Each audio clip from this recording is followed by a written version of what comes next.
Praise the Lord. जय मसीह की एक दफा फिर पास्टर फ्रेडरिक आपकी खिदमत में खुदावंद के कलाम की बातों को लेकर आता हूं। मैं अपनी तरफ से, अपने घराने और अपने न्यू मर्सी एशियन चर्च की ग्लासगो की तरफ से आप सबको जय मसीह कहता हूं।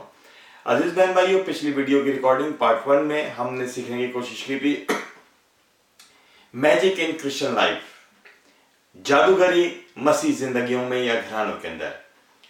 और ये बात सच है और बहुत ही शर्मनाक बात है कि हम जिंदा खुदा के मानने वाले लोग अब पीरी फकीरी, तावीज़ों पर, धागों पर, मज़ारों पर और तरह तरह की बुरी बातों पर, जिससे खुदावंद का कलाम हमें मना करता है, हम उस तरफ चल पड़े हैं। आइए, इससे पहले कि हम खुदावंद के कलाम की गहरी बातों में उस सिलसिले को वापस से जहां से हमने छोड़ा था वहां पर वापस हम उसको जोड़े। आइए, मैं आपको एक हवाला खुदावंद के कलाम का बताता हूं। खरूज की किताब, उसका 22 बाब और उसकी एक आयत मैं आपके सामने पढ़ता हूं।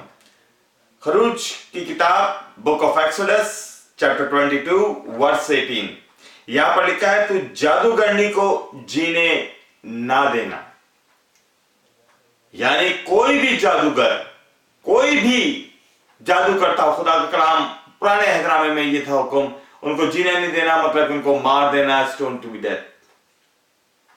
अजीज बहन भाई, जब जादूगरों के लिए खुदा इतना सख्त कलाम कहता है, तो आप जो लोग इन जादू तावीज गंडो दूसरों का बुरा करने में लगे रहते हैं और दूसरों को परेशानियों में डालने का सोचते हैं, उनके बारे में खुदा क्या कहेगा? सोचने की बात है। हम जिंदा खुदा यानी कि यीशु मसीह के मानने वाले लोग हैं, जो ये फरमाता है, जहां 2 या 3 मेरे नाम से जमा हो उनके दरमियान में आ मौजूद हूं। अजीज बहन भाइयों, बड़ा ही अफसोस की बात मुझे लगती है, ना सिर्फ लोग जादू टोनों पर जाते हैं, बल्कि गैर कौमों की रस्मों में, चढ़ावों में, आप ये कहें कि गुरुद्वारों में, मंदिरों के खाने और दूसरे दूसरे चिल्मों के खाने, हलीमों को लोग, हम क्रिश्चियन लोग जाकर उनमें शामिल होते हैं और वहां से भर भर कटोरे लेकर आते हैं और घरों में खाते हैं। बाल की पूजा का खाना आप इस तरह कहें, बुतों के चढ़ावों में से। याकूब के खत में लिखा है, तुम शयातीन के प्याले में से और खुदा के प्याले दोनों में से नहीं पी सकते, खा सकते। और हिंदी पंजाबी की बाइबल में तो लिखा पूथान दे खाने। और हमारे लोग बड़ा मजे से ये कह देते हैं कि जी कोई बात नहीं, इस तरह के खानों से दुआ करके खाओ। बाइबल कहती है जो चीज दुआ से की जाएगी। अरे भाई ठीक है, दुआ से तो, लेकिन जो जानबूझ के लेकर आए आप उस पर भी दुआ करेंगे। आपको पता है कि ये सोच कहां से आ रही है, किन चढ़ावों से आ रही है?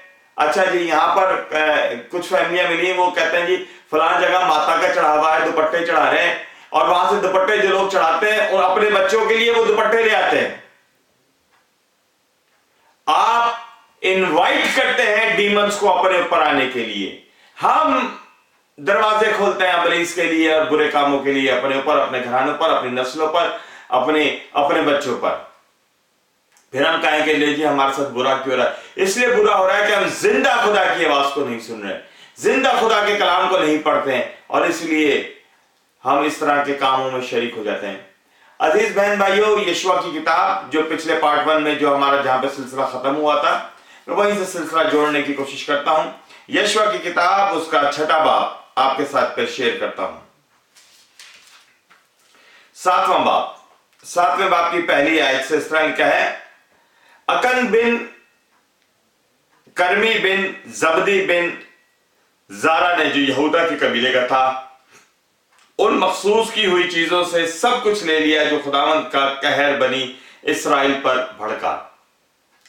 लड़ाई पे जा रहे हैं, हार होती है, और यीशु बड़ा परेशान खुदा से पूछता, खुदावंद ऐसा क्यों हुआ?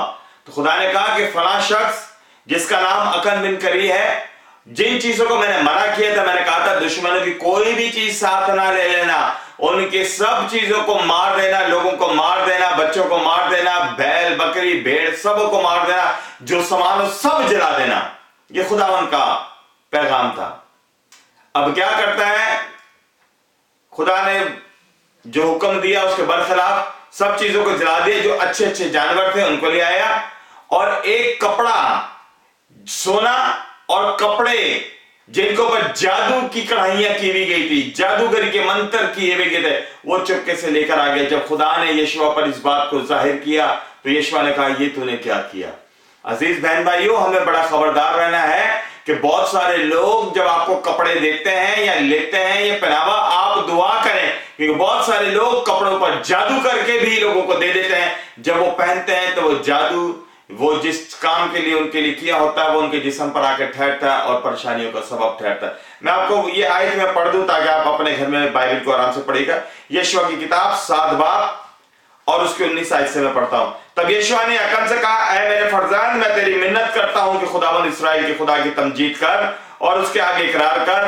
अब तू मुझे बता दे कि तूने क्या किया, मुझसे मत छुपा। और अकन ने यीशुआ को जवाब दिया, ने फिल हकीकत मैंने खुदावंद इस्राएल के खुदा का गुनाह किया है और ये मुझसे सरजर्द हुआ है कि मैं जब लूट के माल में बाबुल की नफीस चादर और 200 मस्काल चांदी और 50 मस्काल सोने की एक ईंट देखी तो मैंने ललचा कर उनको ले लिया, और देखो डेरे में जमीन में छुपाई हुई है और चांदी उनके नीचे है। चादर जिस पे सोने का काम यानी कि जादूगरी की हुई थी और उनकी हारने की वजह। बहुत सारे लोगों के घर में बीमारियां, परेशानियां ऐसे हैं क्योंकि बहुत सारी उन्होंने गैर मजहबों की, गैर कौमों की आयतें और ब्लेसिंग्स की चीजें, कई टोटके उन्होंने घर में रखे हैं कि जी ब्लेसिंग्स को लेकर आते हैं, ये चीज ब्लेसिंग्स को लेकर आते हैं। कई तावीज उन्होंने घरों में रखे हुए हैं। तो क्यों खुदा उनके घर में दाखिल होगा? किस तरह दाखिल होगा?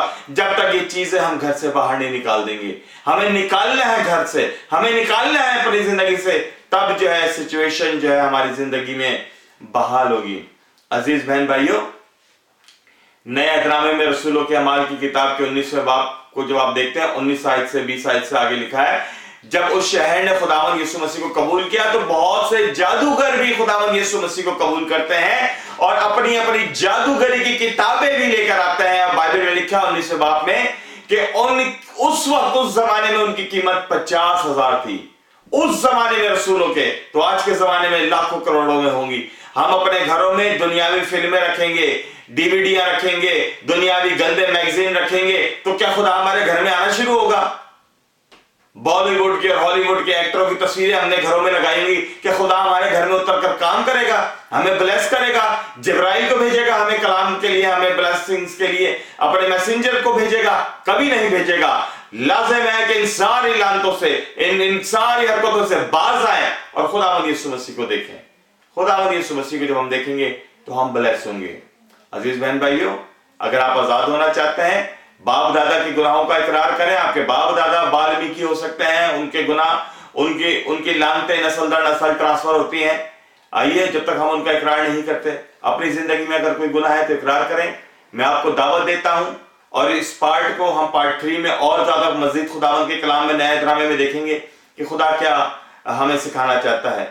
मैं ये दुआ करता हूं कि हर किस्म की कमजोरी, जादूगरी और हर किस्म का छुपा गुनाह यीशु मसीह के नाम में आपके घराने से, आपकी जिंदगी से अलग हो।